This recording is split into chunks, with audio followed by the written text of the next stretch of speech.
جو بھی لوگ ڈیتھ انگزائٹی سے گزر رہے ہوتے ہیں، جن کو موت سے خوف ہوتا ہے، ان کے لیے یہ بہت مشکل ہوتا ہے کہ وہ اپنی زندگی کو صحیح طرح سے گزاریں، کیونکہ وہ کانسٹنٹلی نا اپنی موت کے بارے میں سوچتے رہتے ہیں یا اپنے پیاروں کی موت کے بارے میں سوچتے رہتے ہیں. تو جو زندگی کا ایسنس ہے، جو زندگی میں آپ نے آگے بڑھنا ہے، جو آپ کے گولز ہیں، وہ انسان سے مس ہونا شروع ہو جاتے ہیں. اس کے بعد بات آتی ہے رسپانسبلٹیز کی. آپ کی رسپانسبلٹیز بھی آپ کے ہاتھ سے نکلنا شروع ہو جاتی ہیں. لیکن یہ بات کرنی بہت آسان ہے کہ موت کے بارے میں نہ سوچیں. ایسے لوگوں کے ساتھ اگر آپ بات کریں جو ڈیتھ انگزائٹی سے گزر رہے ہوتے ہیں، ان کے لیے تو یہ بات بہت ہی مشکل ہوتی ہے، کیونکہ یہ ان کے بس کی بات نہیں ہوتی. اس لیے آج ایسی باتیں کریں گے جس میں شاید اگر آپ اس چیز سے گزر رہے ہیں تو آپ کو کچھ مدد مل سکے. لیکن ہر انگزائٹی کی کوئی نہ کوئی جگہ ہوتی ہے جہاں سے وہ اوریجنیٹ ہوتی ہے. ہر قسم کی جو انگزائٹی ہے اس کا ایک برتھ پلیس ہوتا ہے. اس کو ڈھونڈنا بہت ضروری ہے. اور اس میں سب سے پہلے یہ جاننا کہ میری یہ جو انگزائٹی نکلی ہوئی ہے، موت سے ریلیٹڈ جو مجھے خوف ہے، یہ کہاں سے نکلا ہے.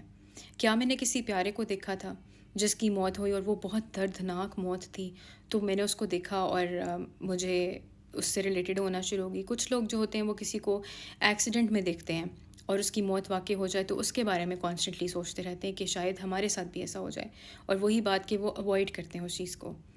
کچھ لوگوں کے پاس کوئی ریزن نہیں ہوتا تو وہ یہ سوچتے ہیں کہ یہ ایک بہت ہی انسرٹن چیز ہے جس کی وجہ سے ہم اس سے گزریں گے.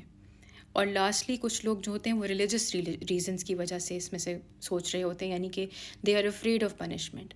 لیکن اس سب کا یہ مطلب نہیں ہے کہ آپ اپنی زندگی کو اس کے مقصد کی طرف مت لے کے جائیں، کیونکہ ایوری ڈے از پاسنگ.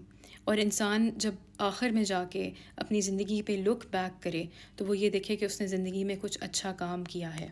لیکن کوئی بھی انگزائٹی جو ہوتی ہے اس کا ایک تو برتھ پلیس ہوتا ہے، لیکن اس کے ساتھ ساتھ یہ بھی جاننا ضروری ہے کہ ہر انگزائٹی میں آپ نے جب تک اس کو فیس نہیں کیا، وہ انگزائٹی جو ہوتی ہے وہ ادھر ہی رہتی ہے اور وہ اسپائرلز بناتی رہتی ہے آپ کے دماغ کے اندر. سو فار ایگزامپل، اگر آپ کو کسی جگہ پہ، کسی ایسی جگہ پہ جہاں پہ فیونرل ہو رہا ہے، جنازہ ہے، آپ نہیں جا رہے، آپ تھوڑا بہت ٹرائی کریں. آپ جائیں اور آپ سٹ کریں، سٹ ود دیٹ ایموشن. آپ اس ایموشن کے ساتھ بیٹھیں جو آپ کو محسوس ہوتا ہے، اور وہ بہت انکمفرٹیبل ہوگا.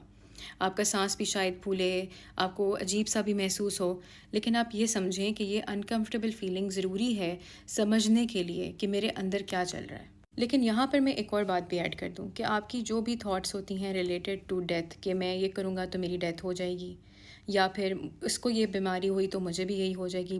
بعض لوگ جو ہوتے ہیں وہ ہسپتال جاتے ہیں اور جو بیماری ہوتی ہے سمجھتے ہیں کہ ان کو بھی ہونا شروع ہوگی اور ان کی بھی موت واقع ہو جائے گی.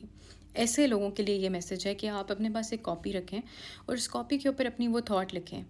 اور آپ کو میں یہ ہمیشہ بتاتی ہوں لوگوں کو کہ آپ اپنی تھاٹس کو اور اپنے آپ کو تھوڑا سا ڈسٹینس کر کے رکھیں، کیونکہ آپ نے یہ نہیں کہنا کہ مجھے یہ ہو جائے گا. آپ کہیں I am feeling, I am noticing کہ مجھے یہ چیز ہو سکتی ہے، لیکن this is just my thought, this is not the reality. کیونکہ موسٹ آف دا تھاٹس جو ہوتی ہیں وہ ریئل نہیں ہوتی، وہ آپ کی ریالٹی نہیں ہوتی. اب جب وہ آپ کو تھاٹ آئی ہے تو اس کو آپ نے اس طریقے سے ڈیل کرنا ہوتا ہے کہ آپ نے کچھ تھاٹس کو اپنے ذہن میں ویژول باکس بنا لیں جس کے اندر وہ تھاٹس ہیں جو کہ انٹروزو تھاٹس ہیں، جو کہ غلط تھاٹس ہیں، آپ اس کو اس میں پٹ کر سکتے ہیں. اور بہت سارے لوگ ایسے بھی ہیں جو کہ والنٹیئر ورک پر بلیو کرتے ہیں، جو کہتے ہیں کہ آپ ایسی جگہوں پر جا کر کام کریں جہاں پہ سکھ پیشنٹس ہیں، تاکہ آپ ان کی ہیلپ کر سکیں اور آپ کو اپنی زندگی کا مقصد نظر آتا ہے. اس کے ساتھ ساتھ ایک اور چیز بھی نظر آتی ہے کہ اللہ تعالیٰ نے آپ کو صحت دی ہے، آپ کو کام کرنے کی ہمت دی ہے.